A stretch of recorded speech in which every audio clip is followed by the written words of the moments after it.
Buenas tardes, estimados participantes. Sean bienvenidos a la primera actividad síncrona correspondiente al periodo 2025-12. Hablaremos un poquito de lo que es el plan de evaluación y las unidades temáticas que conforman la unidad curricular de ética profesional. ¿Quién les habla? La profesora Leonora Medina. En ese sentido, el plan de evaluación es bastante sencillo, pues consta de dos cuestionarios, los cuales están enmarcados dentro de las unidades temáticas que se encuentran dentro del aula virtual. Es importante señalar que para usted, digamos, realizar esa actividad de forma expedita y óptima, ustedes deben leer el contenido programático, tanto el que se encuentra en el aula virtual como el que se encuentra en la descripción de las actividades sumativas, los cuales complementan lo que es las distintas preguntas que se realizan allí. Es importante señalar que recuerden que este periodo es sumamente corto, por lo tanto, usted debe realizar los cuestionarios en las fechas programadas, de tal manera que no haya ningún margen de error que sea producto de repente de la conectividad o de la conexión a internet. Entonces, en ese caso es importante que usted los haga con suficiente antelación, de tal manera que no se susciten problemas en la ejecución de estas dos actividades que se encuentran programadas en la fecha correspondiente. En ese sentido, vamos a comenzar con la pequeña, digamos, disertación acerca del contenido, de parte del contenido de la unidad curricular, y comenzaremos con lo que es el utilitarismo. Como ustedes pueden ver, el utilitarismo es una teoría filosófica basada en lo que es la ética, en el cual están enmarcados lo que es correcto y lo que es incorrecto, y esto se determina centrándose en los resultados de las acciones que realizan los seres humanos y las elecciones que tomamos en un momento dado de nuestra vida. En ese sentido, según esta teoría, la opción más ética es la que produce el mayor beneficio para el mayor número de personas. Como toda, digamos, como todo fundamento filosófico de cualquier índole, existen dilemas éticos. En este caso, un dilema sería cómo sacrificar minorías por el bien mayor.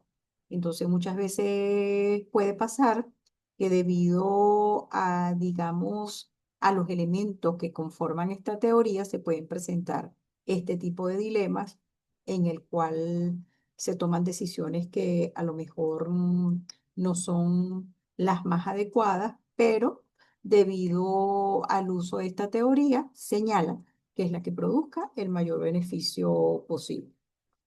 En ese sentido, digamos, el fundador de esta teoría es Jeremy Bentham, el cual establece que las acciones morales de forma correcta están enmarcadas en lo que maximiza la felicidad y minimiza el sufrimiento de la mayor cantidad de personas. Adicional a ello, esta se basa en la idea de que el placer y el dolor son los factores principales que motivan a las acciones humanas, y que en la sociedad, en términos generales, debe buscar que exista la mayor utilidad posible para todos, y que la felicidad está directamente relacionada con esos dos valores que se señalaron anteriormente, como es el placer y la ausencia de dolor. John Stuart Mill sigue la corriente de Bentham y señala, adicional a que se debe producir la felicidad al mayor número de personas, introduce la idea de que existen placeres superiores, como los intelectuales, morales y emocionales, que son más valiosos que los placeres inferiores o sensoriales, o sea, aquellos que percibimos con nuestros sentidos. Pero también señala algo muy importante, que la libertad de expresión es un medio por el cual la búsqueda de la verdad y el progreso intelectual debe ser independientemente de las creencias que existan en la sociedad.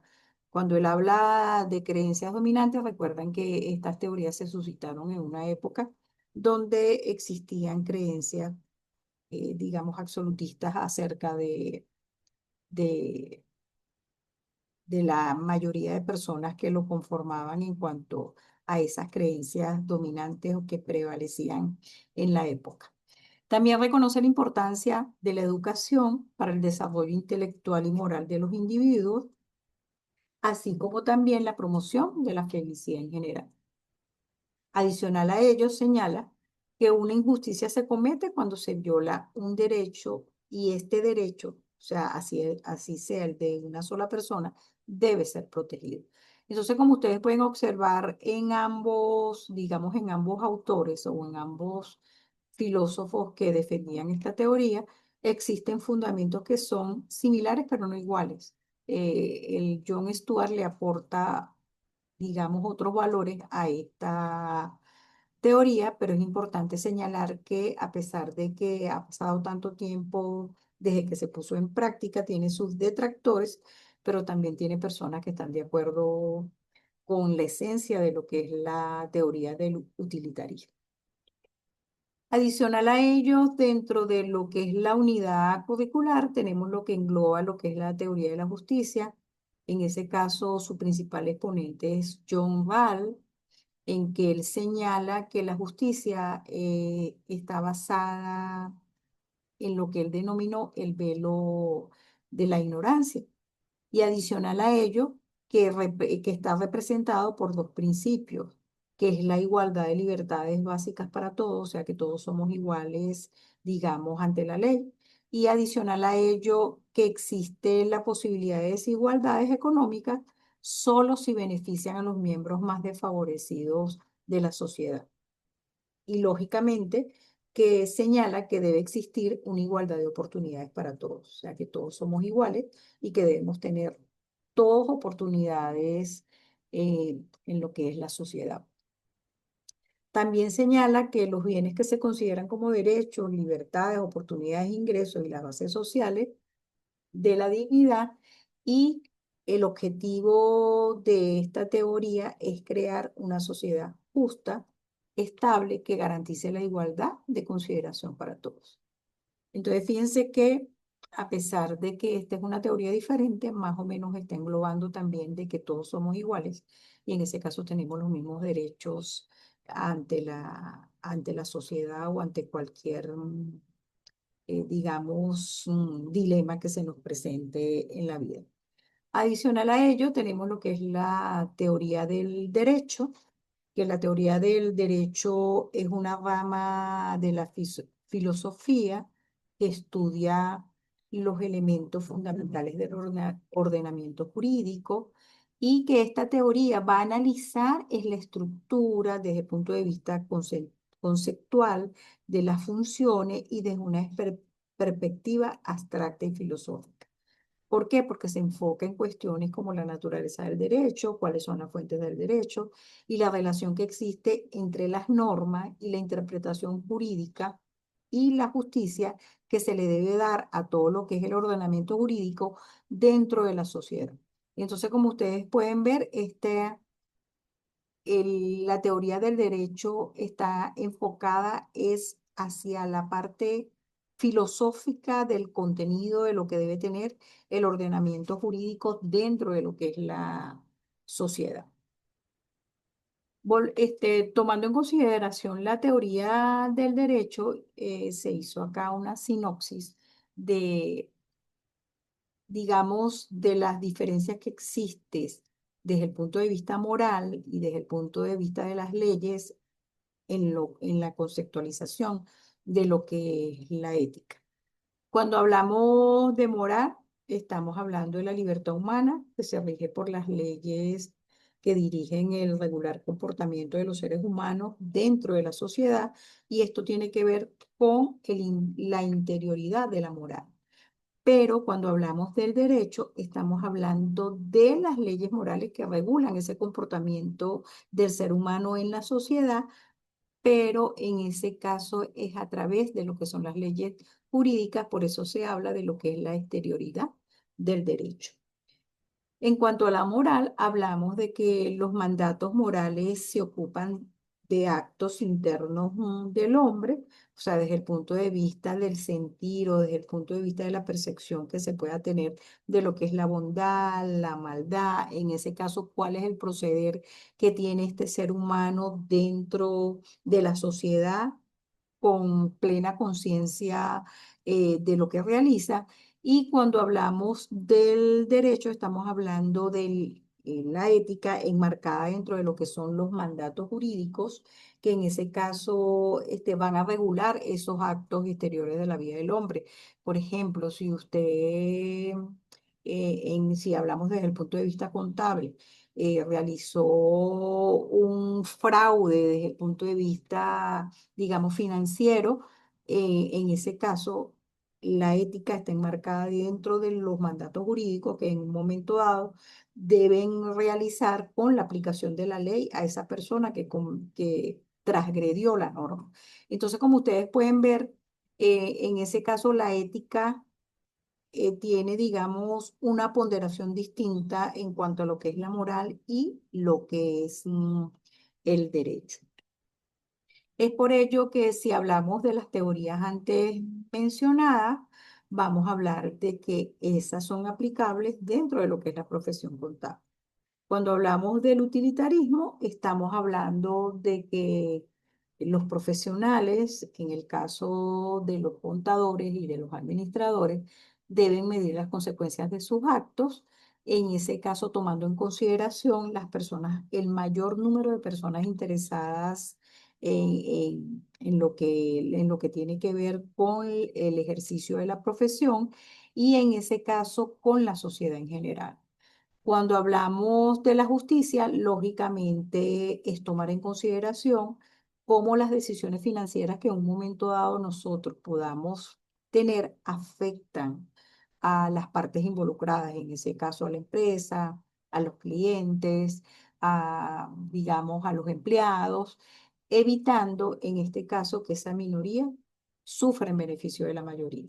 Y lógicamente cuando hablamos del derecho, estamos hablando que las acciones que nosotros realicemos deben estar enmarcadas en la normativa legal. Cuando hablamos de la normativa legal, estamos hablando con las leyes tributarias, todo lo que tiene que ver con la normativa tributaria, estamos hablando con las normas contables, en ese caso estamos hablando con todo lo que tenga que ver con la parte laboral, la parte mercantil, otras regulaciones que de alguna manera tengan pertinencia en el ámbito de aplicación de una entidad en el ejercicio de los objetivos y en ese caso como profesionales debemos velar de que estas acciones se cumplan acorde con lo que es la norma legal, independientemente del tipo de norma que sea.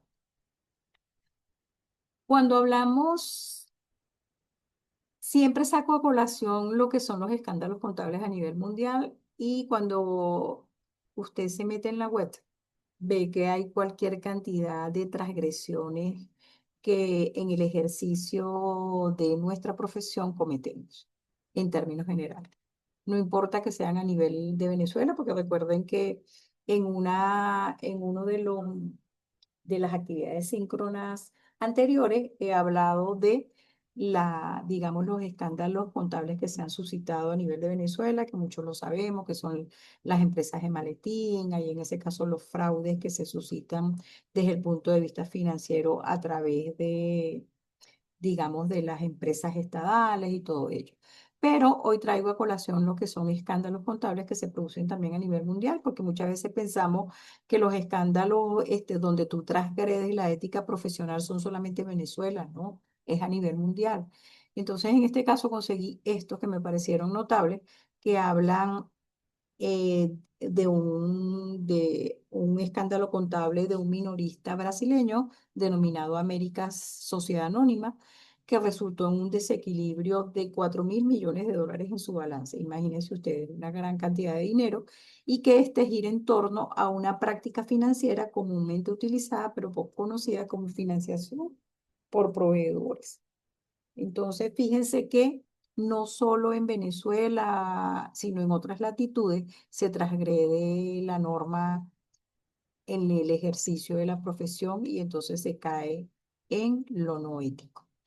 Otro escándalo a nivel mundial fue el de Wirecard, que en su día se consideraba una prometedora fintech alemana, fue descubierta en el 2020 por haber cometido un fraude contable extenso durante varios años.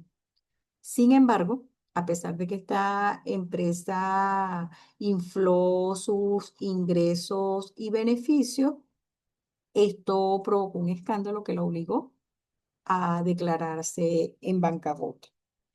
Otro escándalo que hubo fue en el verano del 2018, en ese caso en Estados Unidos, con la KMPG, que fue multada con 2,1 millones de libras. En este caso, esto fue por el Financial Reporting Council tras admitir mala conducta en las auditorías de su cadena de moda Ten Baker entre el 2013 y el 2014. Y finalmente, en el caso de lo que es el uso de la inteligencia artificial, que ya en videos anteriores también se los he comentado, pero recuerden que ahorita la inteligencia artificial está en boga, entonces debemos velar de porque su uso, el uso de la tecnología, sea realizado de forma adecuada, tomando en consideración todo lo que tiene que ver con la ética. Fíjense que en este caso fue protagonizado por una empresa de gran renombre, que es Deloitte en Australia. En ese caso, la firma tuvo que reembolsar dinero, casi 40.000 dólares australianos cobrados al gobierno por un informe plagado de errores generados por inteligencia artificial. Si ustedes quieren ampliar el tema, ustedes pueden buscarlo en la web. Hay bastante información, no solo de estas empresas, sino de muchas más, pero estas fue las que traje a colación en el día de hoy. Por eso es que es tan importante mantener la ética por sobre todas las cosas. Muchas veces sucede que el sistema muchas veces empuja a los profesionales a cometer, digamos, a transgreder esa norma de ética profesional que nosotros debemos tener como profesionales y más aún cuando estamos en ese proceso de formación. Por lo tanto, es importante que ustedes la tomen a colación. Léanse el código de ética del contador público, cómo no caer en, digamos, en esos errores que muchas veces establece la norma, cómo tratar de soslayar esos problemas que en un momento dado puedan verse enfrentados y tengan que enfrentarse a lo que se denomina un dilema ético.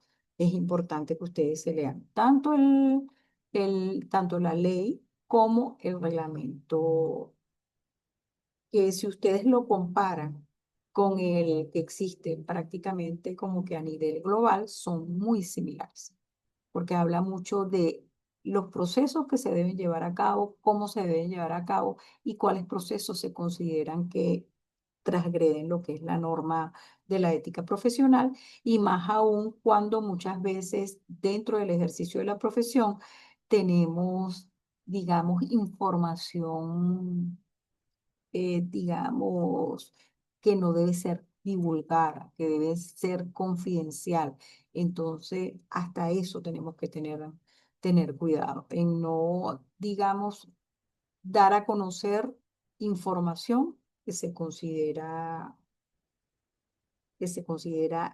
digamos, de vital importancia para una entidad, que no debe darse a conocer a terceras personas que no formen parte del entorno en el cual nos desenvolvamos.